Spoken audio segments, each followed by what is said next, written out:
people trying to appeal to everyone. That is the biggest mistake. People need to have an understanding that their property is a product. Trying to appeal to everybody is shooting yourself in the foot. In today's market, everyone is trying to figure out for their short-term rentals how to maximize profit.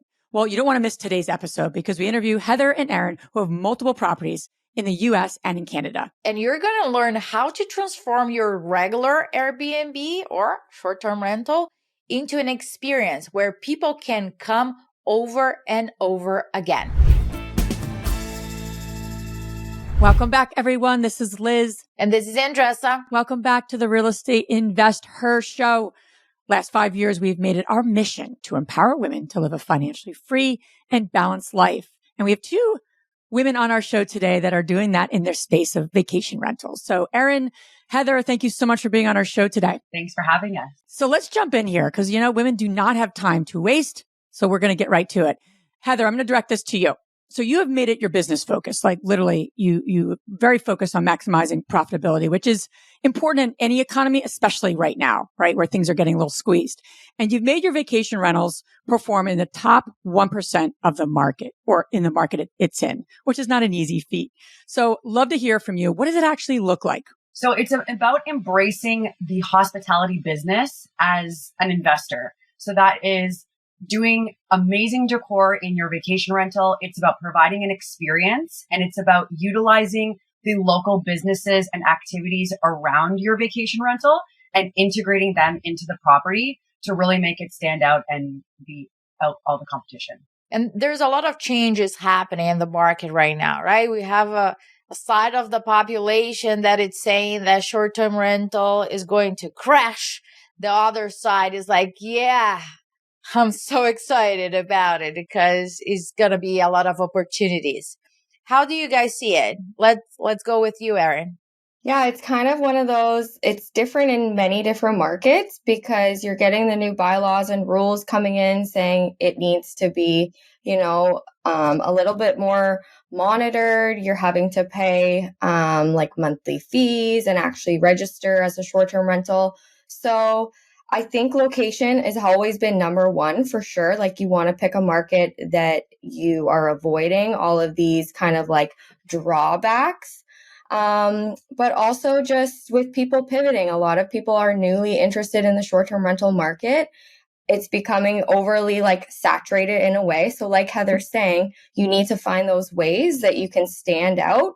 So when people are scrolling through the many, many options, they land on yours. Let me ask you a question, right? Because sometimes people really focus on like just getting it out there with whatever furniture they have it. And I think that at the beginning, I remember when I started in 2011, it was a different game than what it is today. Right now, with the folks right now with everybody that travels to a short-term rental, there is a very high expectation of not just having clean sheets, but they want more than that. The guests want an experience, right? So let's take a step back and look at when you are looking at a property, right? Inside, we can totally change, but the outside, you cannot change, right?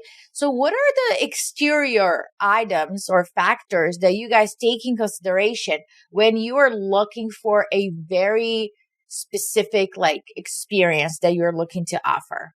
So I think working backwards is the key. So for example, if you have a lake house on the lake, then you already kind of know the types of reasons why somebody would travel there and the types of trips that they're looking for. And so you can kind of like go outside in. So if it's a lakefront property, you definitely want to utilize the lake and do a lot of things outside, whether that be like a hot tub underneath a pergola or outdoor games. Maybe you want to encourage your clients to like put in a beach if there's no beach, like beside a dock.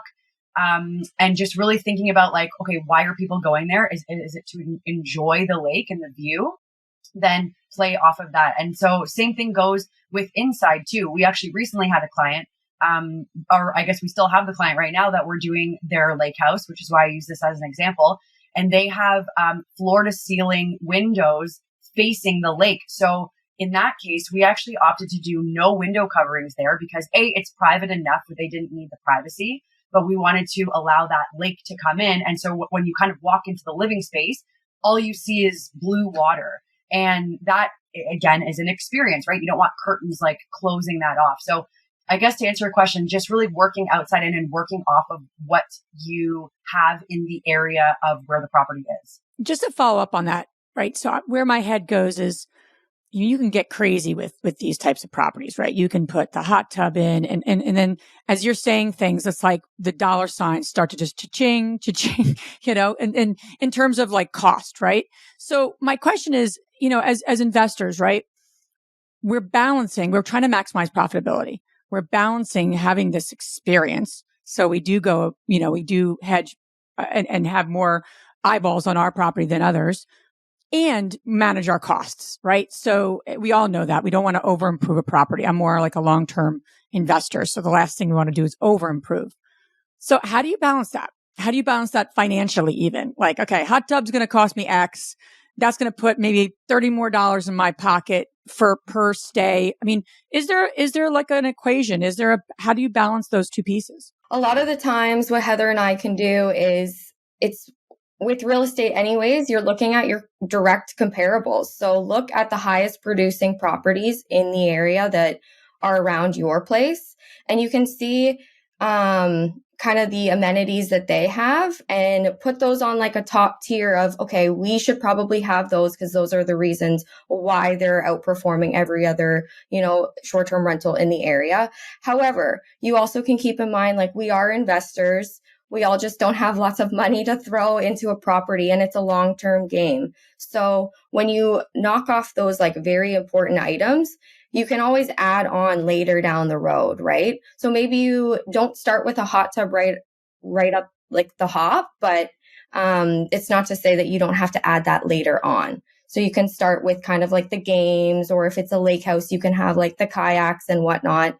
But just keep in mind that probably will get you those like higher nightly rates. So you can eventually get to that point for sure. And just to add to that, I think investors overestimate a basic design and underestimate the ROI on a professional design, because we've seen that like throughout the course of the evolution of the short-term rental market. And we're seeing it right now. So people will think that, I designed my personal home. I can do this vacation rental too, because it's going to be good enough. They overestimate that and the ROI is not where it needs to be, versus putting more money into it upfront is scary. Like you said, it can get so out of hand sometimes, but I think people severely underestimate the ROI on a professional designed vacation rental. We have case studies that, like even we've been shocked at the numbers. Like we've thought that they would be close to that. And then we actually get the numbers back and we're like, oh my gosh, we didn't think it was going to be this good. So I think having that, like making that jump is also helpful as an investor, from going from like, I can do it myself to getting proper professional design. And they're going to be surprised. Like, yes, it's more cost upfront for sure, but really it's just a line item that you have to add in. Like you can't not pay your property taxes. And if you're in the hospitality game, you can't not have professional design. Oh, Heather, you are breaking the heart of so many listeners right now. They think that they do have an eye for it. Everybody always says their house looks great and things like that. But in all seriousness, I think that we need to define our lanes and really understand like that is an investment, right? You might not have that investment at the beginning. So get that investment from the cash flow of that property and reinvest on the property. But for those that take a stab on going for it, right? What are the biggest mistakes that you have seen in short-term rentals that people do it and you're like, oh gosh, you could have spent that money somewhere else? What have you guys seen? The biggest mistake, hands down, I think I could probably speak for both Erin and I, is people trying to appeal to everyone. That is the biggest mistake. And everybody does it. Like so many people try to do it because they're like, no, we're just going to appeal to everyone. But at the end of the day, your product is not going to appeal to everyone just based on like the location or the amount of bedrooms. So there's fundamental things like that already you've cut out a large section of everyone. So I think people need to, again, make it to that level, have an understanding of that their property is a product, and do not be afraid to niche. Like trying to appeal to everybody is shooting yourself in the foot. And you can think of a million different examples of the most successful brands out there. Like Starbucks is not making cheeseburgers. McDonald's, I know they make coffee, but like they're not making pumpkin spice lattes. Like they have decided who their market is, and they're all in on those people. Such a good point. Isn't that a great point for every investor listening? I was talking with someone the other day about starting a podcast. I said, who are you going to focus on? They're like, everyone. I'm like, oh, please, dear God, don't do that. That's a bad idea. They're like, why? I want to help everyone. I said, you're helping no one, so that's a really good point for all of us investors and everyone, in terms of the business. I really want to talk about competitive markets in order to be like that top 1%, in order to have that stand out property and maximize your investment. You do have to go to areas that obviously have short-term rentals, right? So the worst thing to do is like, wow, this area has no short-term rentals. I'm going to be the first one, right? We don't want to be pioneers. However, the complaint, and I've heard this a lot with our Strive mentors recently, is that they're really challenged with oversaturation, right? There's just too many options. So is there like a number? Is there a way to kind of like from a, I don't know, numbers perspective, get really clear on what's too competitive, what's too saturated? It just from the perspective of looking at markets and saying, is this even a market I want to invest in and create this experience versus I'm going to be one of 100 that have this amazing experience. It's like open up a coffee shop really next to Starbucks. And so I'm going to go. Yeah. I'm going to offer lattes over there. But that actually, in some ways, right? Like having a few restaurants on the same block could work, but having 100 restaurants, like there's just not enough people. So I'm curious, how do you both from that market awareness perspective even say this is competitive, but not too much? Or, how do you hedge that? So I think with, there's a couple things. First of all, I don't know if it's all bad. If there's I know what you're saying. Sometimes it's like outrageous how many other short-term rentals there are in an area. You can kind of go one or the other. And I think you have to be like either all in or not at all. So if you are going to a very saturated market, but the demand is there, like it's maybe kind of a little bit of a safe zone in a way. But then what you need to make sure you do in that market is make the property, the location, and then the exterior location is just added bonus. So for example, if you're thinking about wine country, if you know people are going to wine country anyway to drink wine, do all the stuff outside of the property, and then you can make the property, in addition to that, a location in itself, I think you've got a winner. And it's almost not a big deal that there's too many because you're just going to rise to the top no matter what, because you've got the strong location and then you've got the property as the destination as well. So I think you have to either do that, or on the flip side, if you are seeing like there's a lot, I would say completely avoid it if you're not willing to go like 100% all in. So I think both can work because we've seen clients do both. It's just you have to be either like 110% or like not at all. No, when you're in the middle ground and you're like, oh, let's just try it. There's people and then we'll appeal to everybody. That's the losing formula. How do you guys track demand before even purchasing a property, right? When you're evaluating a market to buy an investment property, how do you evaluate if there is enough demand or too much demand, which is an opportunity to have more?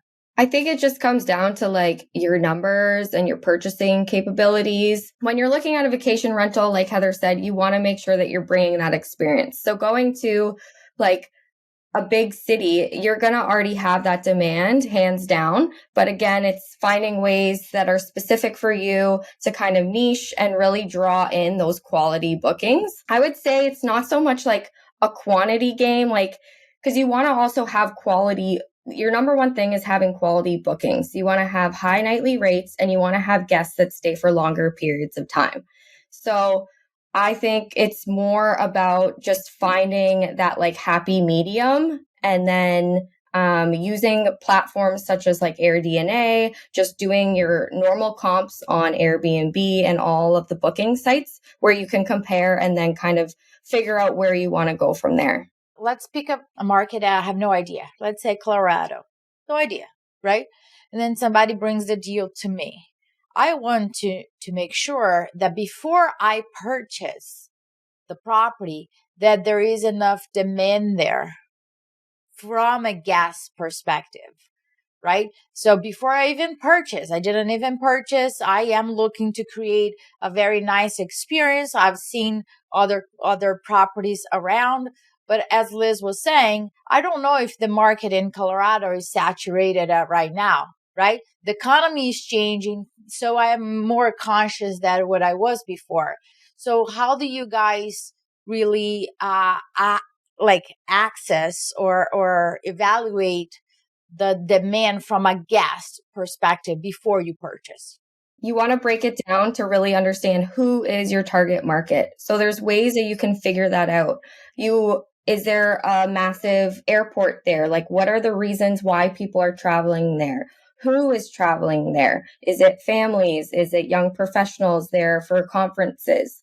And then that is going to kind of pull you into, okay, so where are those guests needing to stay? Is it a 2-bedroom home? Is it an 8 to 10 plus bedroom home? And then all of those are kind of factoring onto your side of like being the investors to run your numbers. And then you can get into the design on how you want to like figure out what you're offering to your guests and go from there.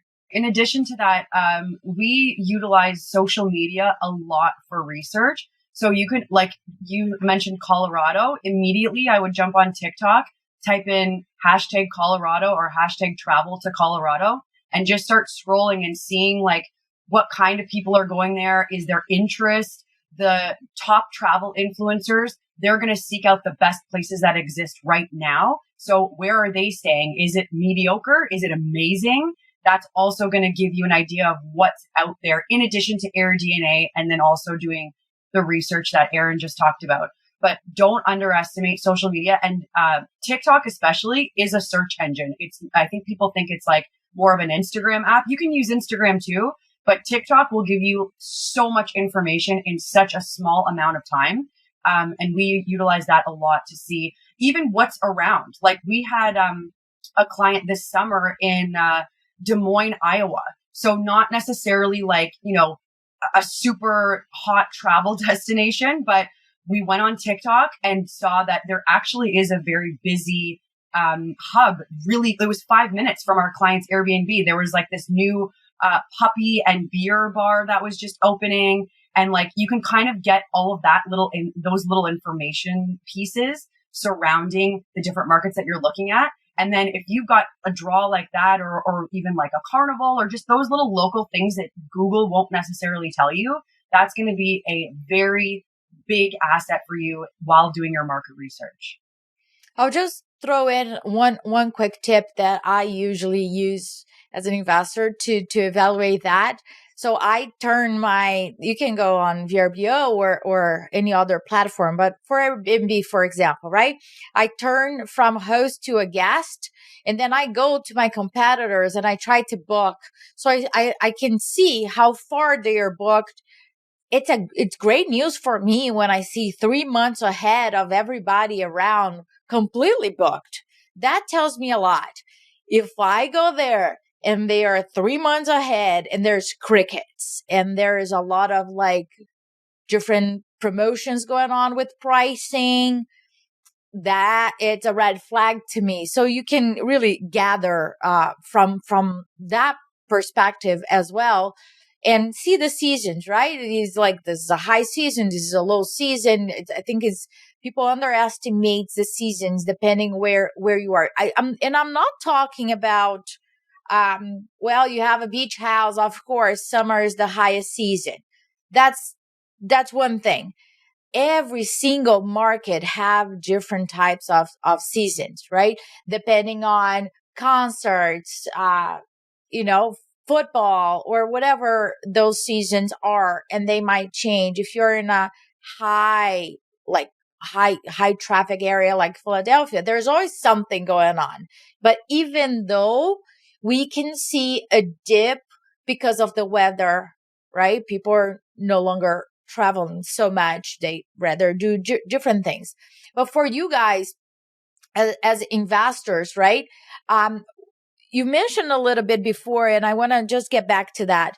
What would you say is the increase in profit that you have seen when you create an experience and not just another property? What is the difference in profit, in return on your investment as investors that you guys have seen on your properties? We have one case study where the property is in the top 1% of all of the other vacation rentals in its market. Off the top of my head, I believe the numbers were 43% higher occupancy than average, and I believe $309 more per night than the average competitor. Where is that? Where did you guys buy that? That's in Niagara on the Lake, in Canada, actually. I love that place. And it's that, tell me about that property a little bit more. How many, like what do you guys have there? So it is a 3-bedroom. It sleeps 8. So there's 4 double beds. The rules are very strict there, very strict. So it's 4 beds. There's a chef's kitchen.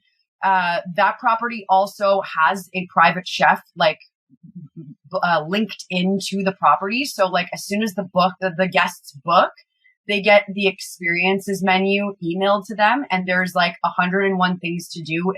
We offer a private chef. We offer wine tastings in the property.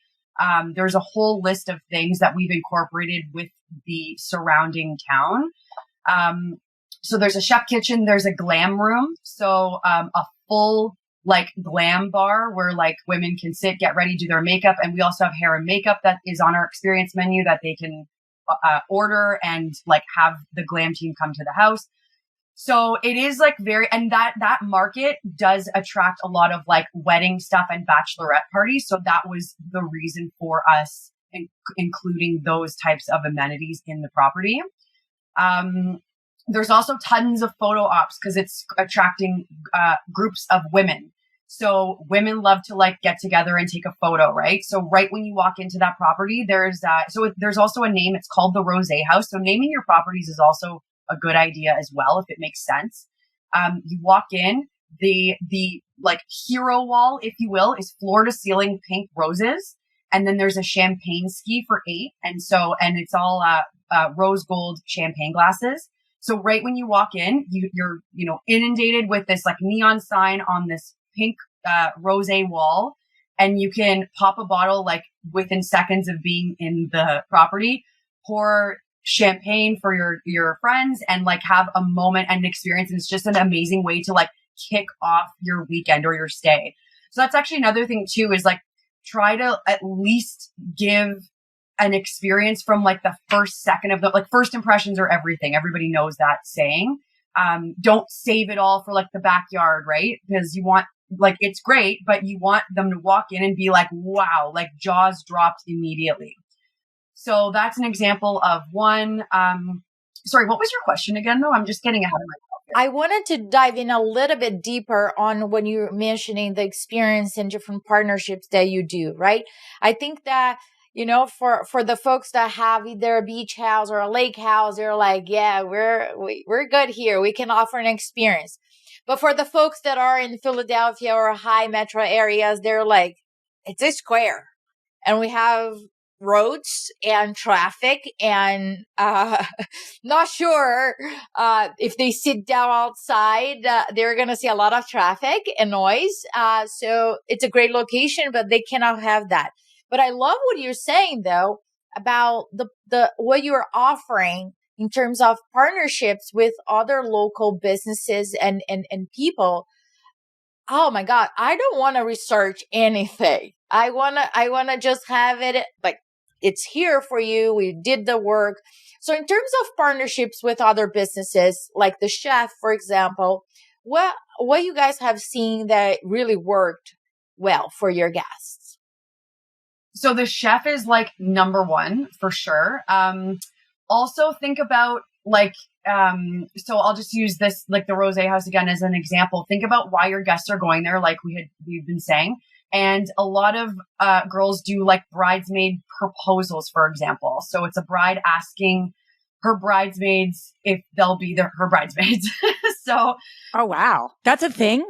That's a thing now. A big thing. It's just an excuse to get together and just get together.